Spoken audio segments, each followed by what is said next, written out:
Bueno, como les decía recién, las etapas psicosexuales es importante comprenderlas porque Freud nos da algunos indicios para entender cómo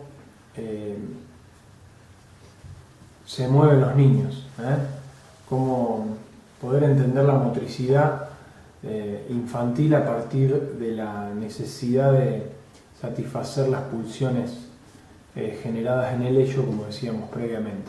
La libido, esa fuerza motivacional para la acción, se centra en diferentes órganos, decíamos recién. Así que bueno, vamos a ver cómo influye esto en la acción concreta. La primera de las etapas psicosexuales es la etapa oral, que va de los 0 a los 2 años y se centra sobre todo en todo el tracto aéreo y todas sus funciones. Encuentra el niño en estos primeros 2 años, si ustedes tienen algún conocido, algún pariente que tenga un niño pequeño, van a ver que todo lo que agarran se lo llevan a la boca. Bueno, ¿por qué hacen esto? Porque la satisfacción la encuentran en estimular sobre todo toda la región bucal y sus funciones. Es por eso que lo hacen, así que podemos entender el movimiento del niño a partir de la satisfacción de estas pulsiones del ello, en la aprensión de los labios, en la gustación, en la deglución, en la emisión de algunos sonidos y por supuesto en la inspiración y la expiración del aire. Además, esto ya lo vamos a ver después cuando veamos organización perceptiva, pero la apropiación de los objetos en esta edad está en una etapa de simbiosis el niño con el medio, del cual no se puede diferenciar, así que todos los objetos que manipule los va a llevar a la boca en un sentido de apropiación también del objeto.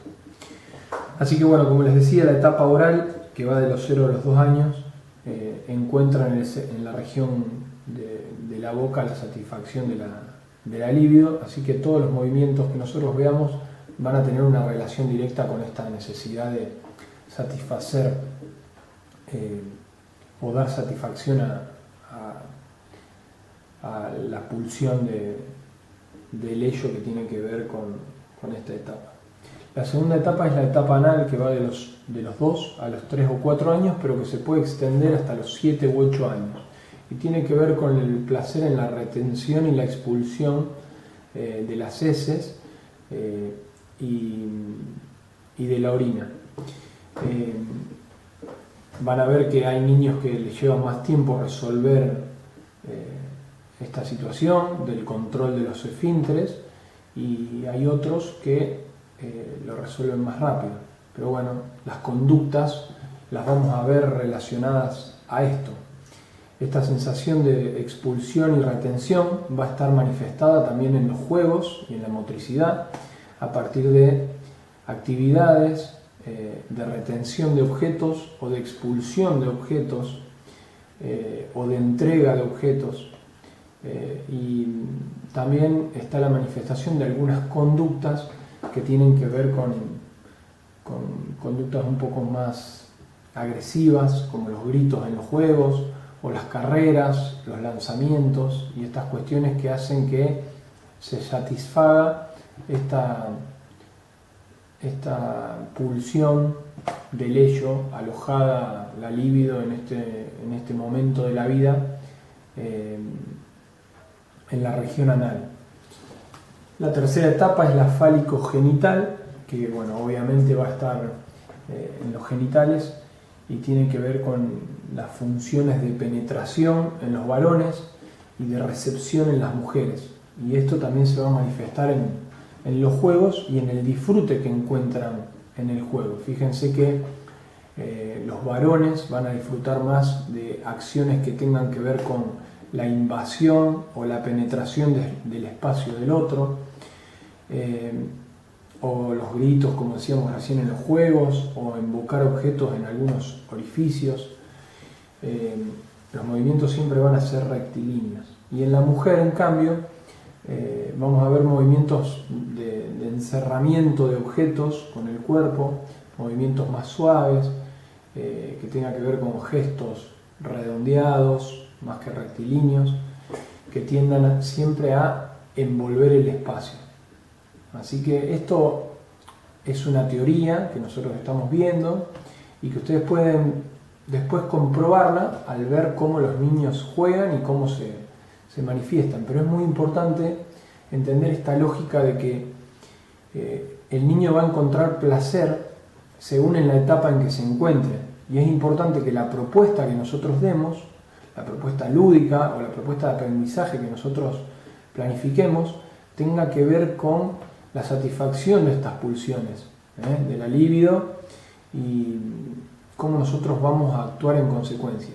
Y fíjense que es muy importante pensar qué vamos a hacer nosotros como docentes, pero sobre todo diferenciar los momentos y las etapas de los niños, porque si no, pensamos una propuesta y la repetimos en diferentes etapas que encuentran satisfacción en diferentes tipos de actividades.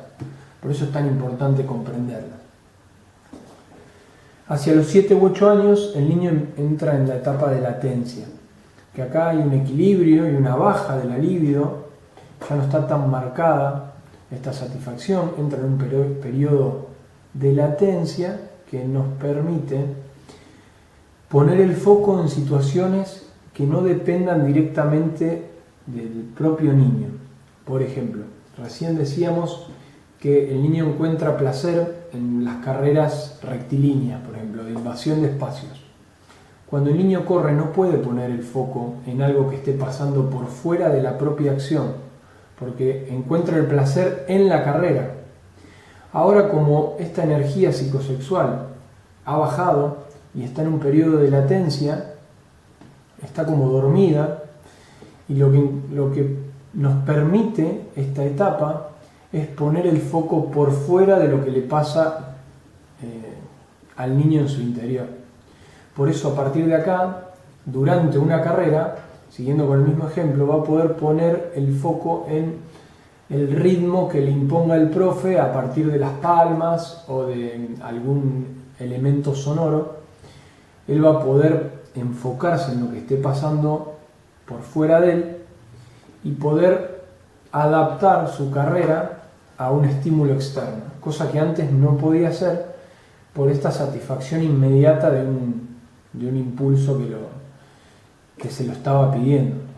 Ahora, en esta etapa de latencia, tenemos que tener en cuenta que es un momento factible para introducir algunos estímulos externos que pueden adecuarse a la manera de actuar del niño. Bueno, y por último, la etapa genital de los 11 y 12 años en adelante. Con esto nosotros hablamos de las estructuras subjetivas, esta parte que decíamos que compone la dimensión afectiva. Pero también es muy importante la segunda pata de esta dimensión, que son los sentidos culturales y sociales, los sentidos objetivados socialmente. ¿Qué quiere decir esto? Que dependiendo del entorno en el que el niño crezca, va a haber ciertas acciones que la sociedad manifiesta como que son aceptadas. Vamos a un ejemplo concreto. Hace unos años que una niña juegue al fútbol o al básquet no estaba aceptado socialmente porque todavía no estaba esa propuesta dentro de la sociedad. El fútbol y el básquet eran para varones y el hockey y el vóley eran para mujeres, por ejemplo, o el patín. Y esto es lo que socialmente se acepta y que influye sobre la motricidad del niño. Por ejemplo, si un niño hace una disciplina que socialmente está aceptada como una disciplina que practican las mujeres, esto va a tener una influencia directa sobre el niño. Y acá yo no quiero dar un juicio de valor sobre si hay actividades deportivas que sean para niños o para niñas. Claramente, todas las actividades deportivas o lúdicas son tanto para niños como para niñas. No hay una distinción de eso. Y la sociedad está dando un paso adelante en este sentido. Pero hace un tiempo, no tan lejano, que la sociedad imponía cuáles eran los sentidos que se objetivaban socialmente. Y esto condicionaba el tipo de motricidad. Por suerte, se ha crecido mucho en este tema y ya vemos propuestas casi tanto para nenas como para nenes del mismo modo.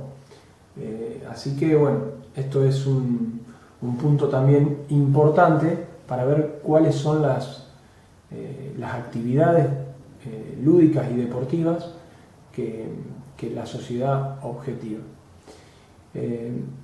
También no solamente haciendo esta referencia al género, que traería mucho tiempo de debate, también tiene que ver con cuáles son las disciplinas que tienen valor para esa sociedad. Por ejemplo, nosotros acá, el esquí no es una disciplina que esté presente en la escuela o en las actividades cotidianas, pero en un lugar que así lo permita, seguramente sí.